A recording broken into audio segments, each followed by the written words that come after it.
Турнир М1 Challenge 76 «Битва в Ингушетии» выдался очень жарким. Во дворце спорта имени Берда Евлоева собралось несколько тысяч болельщиков. В рамках вечера было запланировано 10 поединков. Каждый из них выдался жарким и бескомпромиссным. Турнир начался с выступления нашего земляка. 28-летний Ингисхан Аздоев выступил против спортсмена из Украины, 30-летнего Алексея Валивахина. Любимец ингушской публики Ингисхан с первых минут начинает наносить удары по противнику. Дождавшись момента, спортсмен переводит гостя в партер и буквально осыпает своего противника градом ударов. Судья был вынужден остановить бой. На второй минуте первого раунда техническим нокаутом Ингисхан побеждает.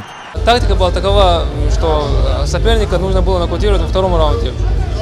А так я готовился на все 3 раунда, уже 1,5 месяца готовился к этому турниру. Но изначально соперник был другой. Соперником был бразилец Брус Сото. Потом за 2 недели до турнира мне поменяли соперника. Вышел на ринг, совсем ход боя пошел не в то русло, пришлось адаптироваться. В следующем поединке ингушских спортсменов не оказалось. Вторая пара бойцов уже в тяжелом весе. Синий угол рейджа, мастер спорта по армейскому рукопашному бою. Спортсмен бойцовского клуба «Легион» Евгений Гончаров, Ростов-на-Дону. Его соперник мастер спорта по рукопашному бою Даниил Арепьев. Оба спортсмена нацелены только на победу. Евгений с первых же секунд переводит соперника в партер и заканчивает раунд, нанося удары в голову. Второй раунд тяжеловесы продолжают в партере. В третьем спортсмен из Курска пытается провести болевой, но неудачный подход и снова партер. Единогласным решением судей победу в этом бою одерживает боец клуба «Легион». Я хочу сказать, что город Магаз потрясающий город.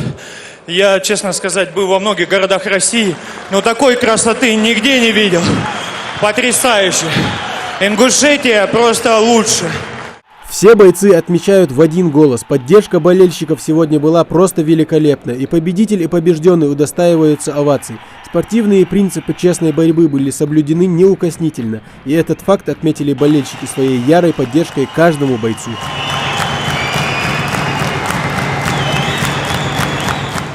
Недавно проведший очередной триумфальный бой Абубакар Мистоев заменил травмированного Лом Али Нальгиева. Соперник нашего бойца весьма опасный ударник Анатолий Лягу. Однако с первых же секунд характер боя диктует Абубакар. Несмотря на это, Анатолий огрызается редкими, но точными ударами. Уважение к сопернику – вот за что особенно болельщики любят Абубакара. И он в очередной раз продемонстрировал это в ходе поединка. Однако добиться впечатляющей победы ему это не помешало. Очередной триумф, и эта победа одержана очень красиво. Я в основном делал акцент на борьбу, думая, что он будет бороться и добивать. Но в этом бою начал он биться со мной в стойке. Это была для меня большая неожиданность, и в ходе боя как-то пришлось перестраиваться. Поддержка была очень колоссальная, и в ходе боя дала определенную силу, так как слышишь, что весь народ тебя поддерживает, и это дает определенный стимул для продолжения боя и для удачного завершения. Известные спортсмены, политики, общественные деятели. Во дворец спорта сегодня съехалось очень много гостей из самых разных точек России. Все в предвкушении главного боя вечера. Пояс чемпиона либо останется в Ингушетии, либо уедет в Старый Оскол. Самое большое испытание в карьере Моусера Евлоева было в бою с Алексеем Невзоровым. И в этот вечер болельщики как никогда яро поддерживали своего любимца.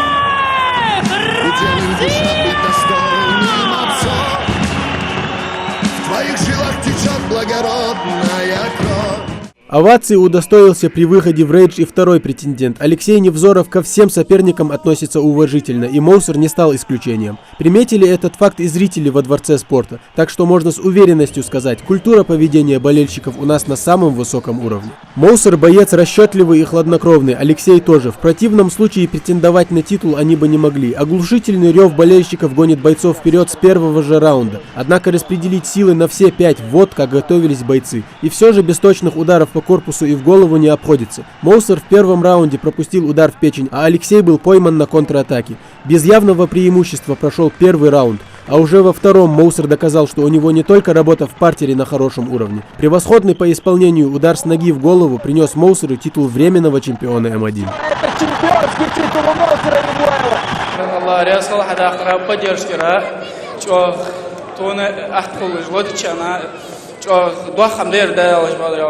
Хочу поздравить организацию M1 Global с юбилеем. Хочу, чтобы организация также большими шагами шла к успеху. Еще хочу поздравить свою республику с юбилеем 25 лет.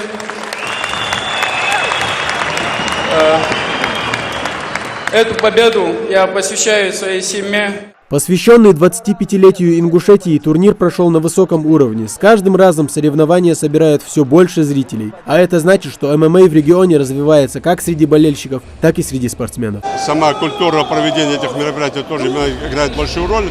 Но нам надо говорить о том, что буквально до этого времени вообще в республике забыли вообще про культурные, спортивные, массовые мероприятия.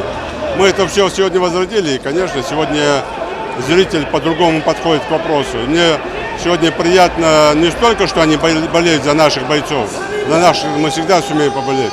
Мне приятно, что они болеют за тех гостей, которые сюда приезжают. Почему? Потому что любому спортсмену нужна поддержка. Вы знаете, меня удивило сегодня, как болели вообще. Вот взять 5 лет назад и как сейчас, да, уже настолько люди знают бойцов, болеют за них, просто вообще. Кстати, я ни в одном зале, сколько не проводил боев, вот такой вот адреналина, как здесь, не было нигде.